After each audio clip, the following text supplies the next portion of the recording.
Welcome to Green and Woke on YouTube. We hope you enjoyed this segment.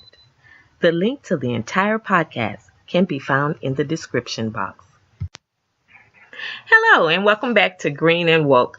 This is Kimberly Ryans and I have a very special guest with us today, Monica Grant.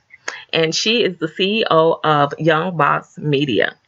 Hi Monica, how are you today? Thank you for joining us. Hey, what's up, Kim? How you doing? I'm great. I'm awesome. glad Thank we're you for getting having me on Green and Woke. I appreciate it. And no problem. We're so happy to have you. So why don't you tell our audience a little bit about yourself? Your Oh yeah. Mm-hmm. What do you want to know? What do you want to know? Your background, your education. Just start off with your education and your background. And how did you start Young Boss Media? For sure. Graduate of Delaware State University. I'm a Hornet. Oh, great. Yeah, I graduated in the beginning of the 2008 recession, and so came out of school with a bomb resume, as I thought, and I couldn't find a job. Wow. And so many. Yeah. And so I was always an artist, always had an entrepreneurial spirit, but that kind of just primed me for the business world because, you got to hustle. No matter if a job's available or not, you still got to work. You still got to make money. You still got to eat. Right. And those were some trying times. My mother, when I was a little kid, she moved us down south. So she had a house in South Carolina, North Augusta, South Carolina. Okay. And I went to go stay with her, for that time. And I was like, I can't do anything in South Carolina. Like, it's cool. It's a great place if you got some money. Right. But I ain't got no money. So I can't do what I want to do. Like, I can't be living I got a yacht and I'm on the river going fishing every weekend and going to the club and I ain't got no money. A little different lifestyle, huh? Yeah, because that's the country life. Right, exactly. We throwing steaks on the grill every weekend, I can't do that because I ain't got no money, Come back to reality, right? Back to reality. Okay. Back to reality. And my girlfriend at the time was like, well, I'm going to move to New York. And we had been like doing open mics every Sunday at this Caribbean restaurant in Augusta, Georgia.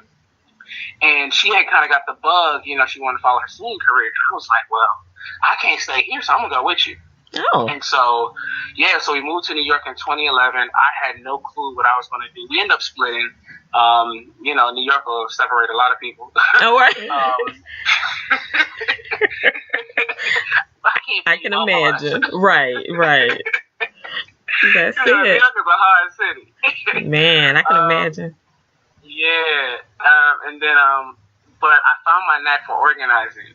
I think when I was younger, I'd always been an activist in high school, middle school. I always been, pro-black, what's going on? This don't make no sense. But, I was kind of like spinning my wheels because I was like, well, where does the action take place? Right. And so being in New York, becoming an organizer, just like, it was almost like God said, this is where you've been asking to be for the longest. So I'm going to put you here. And, I started to learn, community organizing, Stalinski, Acorn style. I was working with NYCC with the Fighter 15 campaign. Wow. I was the first lead organizer on the Fighter 15 campaign, even before it blew. So I remember, like, the campaign, the first 5 organizers on the campaign were 4 black women, one brother, going into McDonald's, going into Burger King, passing out petitions, getting everybody to sign a petition and calling them up saying, hey, I know I got you to sign a petition about affordable housing, but how you feel about your votes? You ready to go on strike? Use what you have. Right? Okay. Use what you have, right? And so I was a part of that campaign from the very beginning before people even knew about it. So I was telling people, I started to travel a little bit. I was telling people like, fast food workers are going to go on strike. No, that'll never happen. They don't deserve 15. Years later, we see what happened, right? Right. From that campaign, I got picked up by AFSCME labor union. And so I became a labor organizer in I guess a different capacity from labor organizing with Fighter 15, and just going across the country, knocking on doors, talking to union members about their contracts, why they needed a union, why they needed to support the union that they have, and yeah, so just talking to a lot of people, a lot of different cultures, driving up in Trump land before Trump was in office. Things are real different now. Very. Yeah, because I could pull up on somebody's house. They might look at me funny until I start talking about their money. They're like, "Hey, Bob, I'm here to talk about your union." Right. Okay. Well, would you drink a beer? You want to come in? Come on in, Monica. Yeah, totally different tone. Exactly. Now it's different. Mm-hmm. Like, nah, you don't talk about my money. Stay away from my money.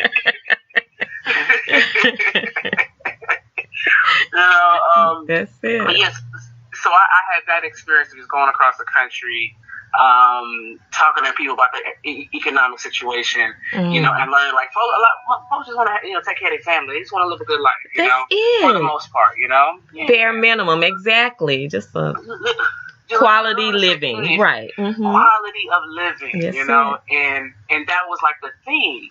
But also at the same time, around the time period, we're talking like 2013, 2014. This is like when we started hearing like automation. Because before then, we were hearing all the jobs were going overseas, right? Right. And, and it was like all the jobs are being outsourced to India. So everybody was mad at India. So every season had somebody to be mad at, right? Right. We were mad at India taking all the jobs. That's true. All the customer service. I mean, everything. Yeah, everybody called you from India. Like, I can't understand you. What you're saying. So we were at India for a season, But, I've always been, I went to school when I graduated from Dell State in business. So I've always been a business mind. Right. And I knew, like, we're going through Ohio, going through West Virginia, going through like the Midwest. Mm-hmm. Like this ain't India. Like there ain't no jobs here. Your factories are leaving and they're not coming back. That's it. And like these are machines. Mm-hmm. And what I was feeling is like even like the union I was working for, although they were doing a great job representing their members to the best of their ability, the education piece of like, a lot of y'all gonna lose your jobs no matter what. Right. Unfortunately. Unfortunately, and it still happened. We see what just happened with GM, and it's going to continue. Yeah. And our country is not having this conversation of what do you do when the jobs leave? That's it. Like let's just have the conversation. Right. It's not that same America, where with the middle class and the industrial industry. So.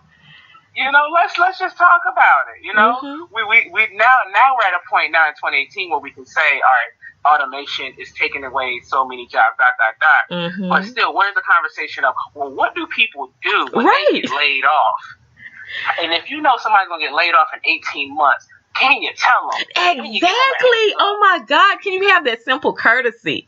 But they don't want to affect that bottom line because they know how people would, go somewhere else or find them something else to do to protect themselves. I mean, it's so unfair. You can't be mad at nobody for wanting to live and survive. Exactly. Oh, my goodness. Okay.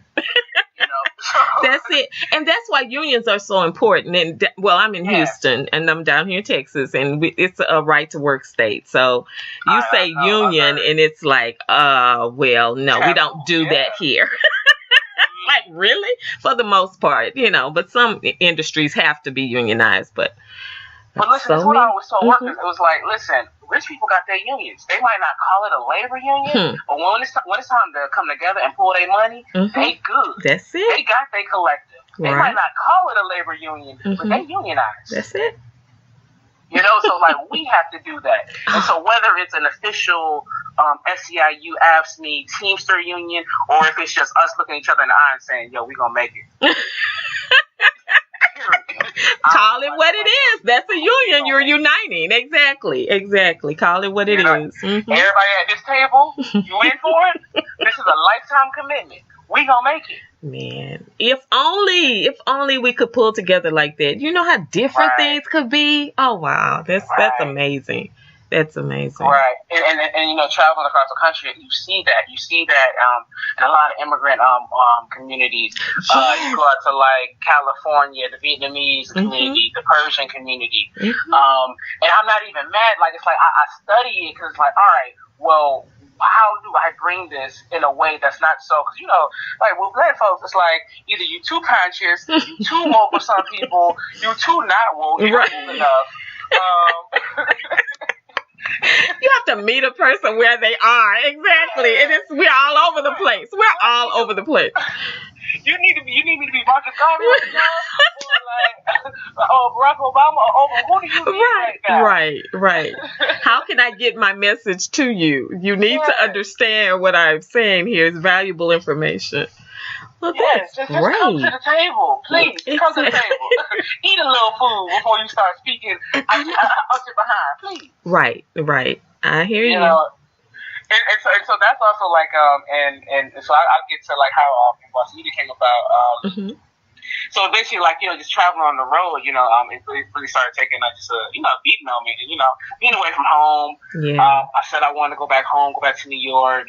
At that point, some of my family had moved to New York after I did, so it was like New York had become my home. Oh, okay. And so when I got back here, I wanted to focus more on my art craft. I had always been an artist, musician, a poet, MC, all that. Wow. With activism, and like a loudmouth, cause like my mentor at a very young age was Tupac.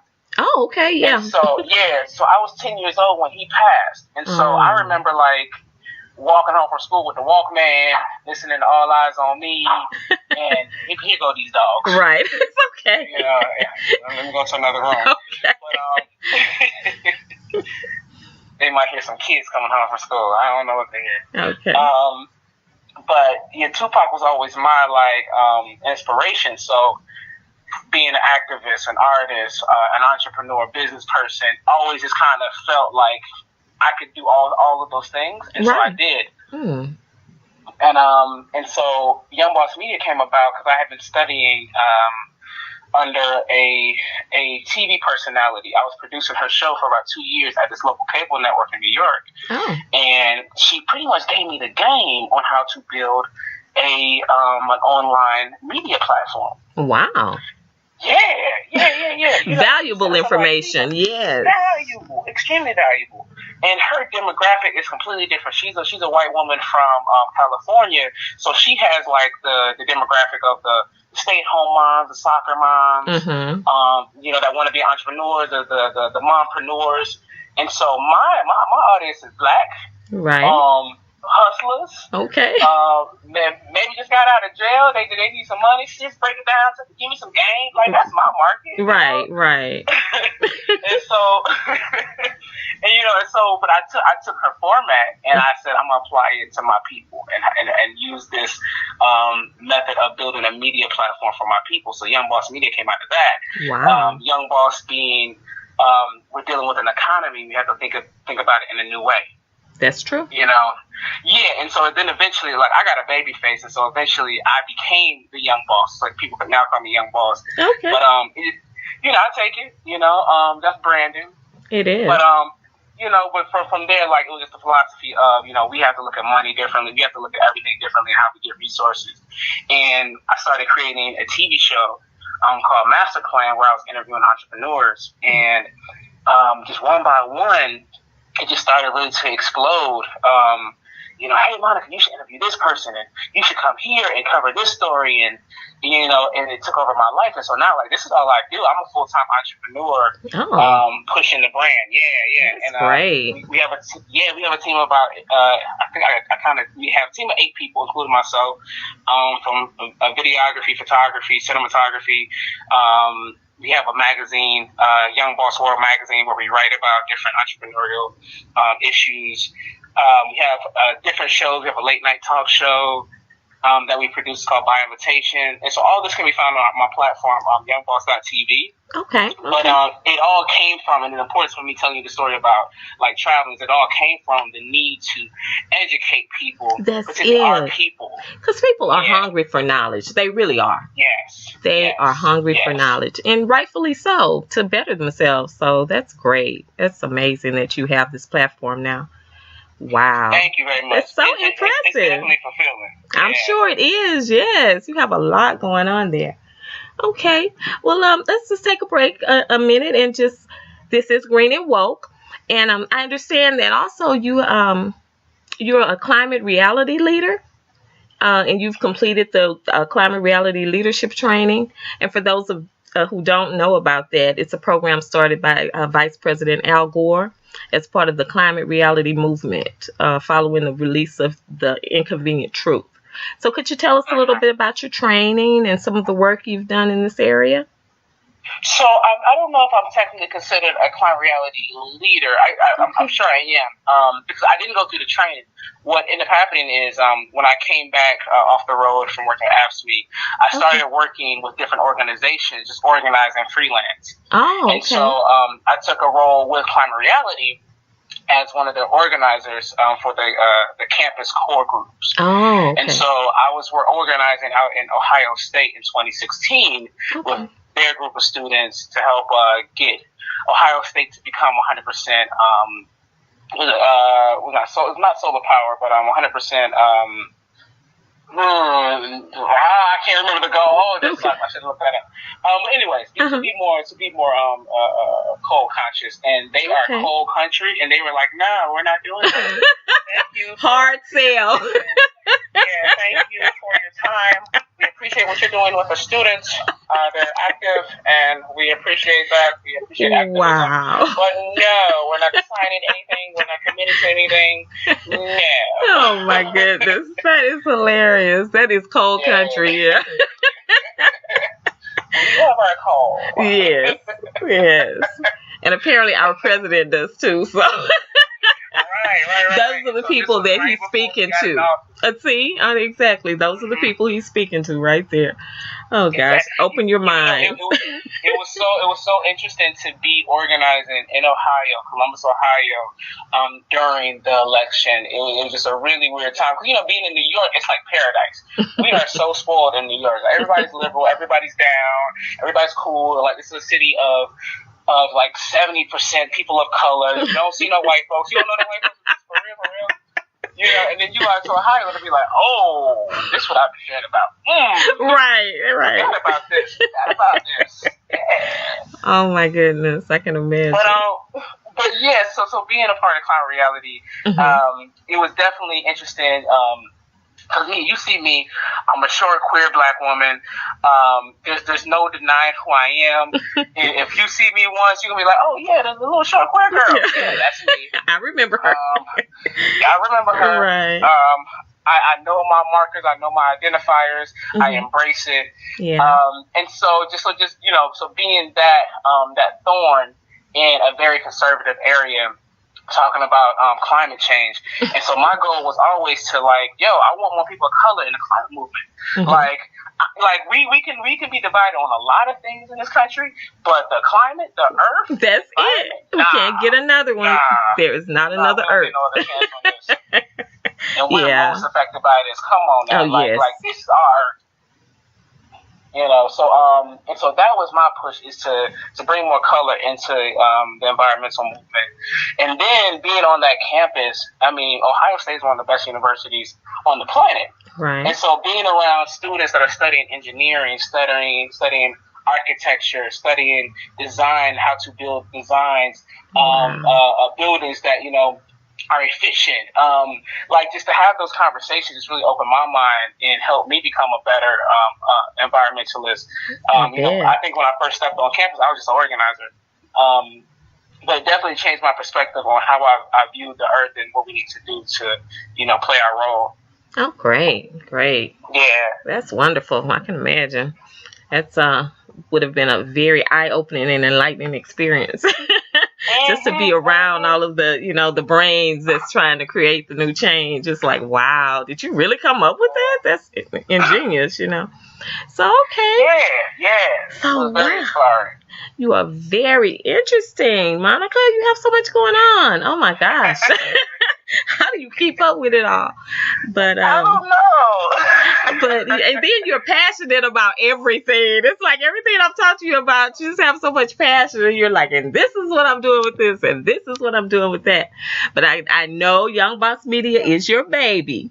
So what are you working on any projects at the moment, or what do you have lined up for 2019? We going after global exposure. Okay.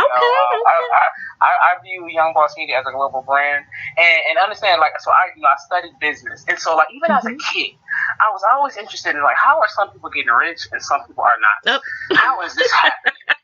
And like I can remember going back and like as a child, it's like, I need to study this. I've always wanted to be in business. I've always wanted to just figure it out. Like, how are some people getting rich and some people aren't? Right? Yeah. And then I remember, and I'll tell you, so I remember, like, so a buddy of mine selling drugs, like, when I was in college, and I was going from Del State to Atlanta, and I saw this brother count about $30,000 in front of me. Whoa. Yeah. And then I went back to school in the fall, and the professor was saying, yeah, so when you graduate, you'll be lucky if you make $30,000. And I said, hold on. For the whole year? There got to be some gray area here, because I know that was illegal. Right. I'm only going to make this for legal. There got to be something in the middle where we can be, and I can do more for less. Oh man, that's the ultimate goal right there. Oh my goodness. Right. So crazy. Oh my goodness. Tell me the secret. I can't even listen to you no more. Okay.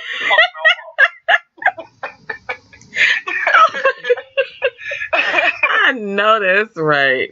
Got to be more than that. Come on now. Yeah, it got to be more than that. Come on. And then when I graduate, ain't no job anyway. You know, man, I gotta shoot for the job.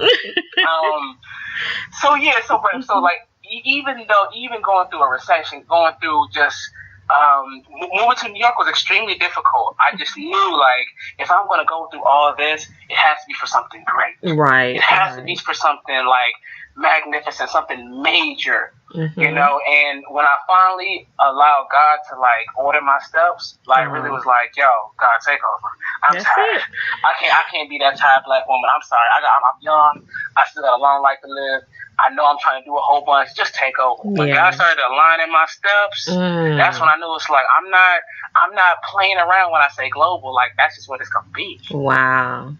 Yeah, I mean, there's going to be Young Boss Media Nigeria, Young Boss Media Dubai, Young Boss Media South Africa, Young Boss Media Brazil. Whoa. Like, we're going to have bases of content makers that are focusing on the social change movements happening in their area.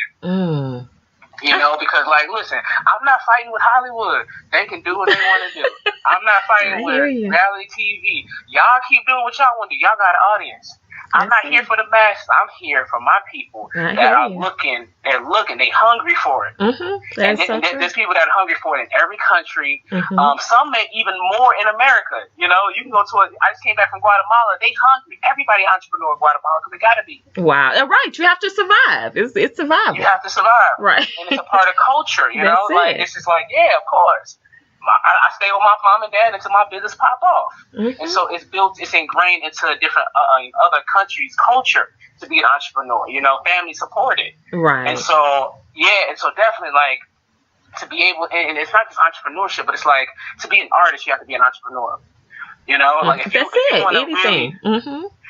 Anything. If you want to take your art form to a place where you're not working a 9-to-5, but you're only focusing on your art, you have to be an entrepreneur. If you really want to be an activist, you can't be dependent on somebody giving you grant money. Right.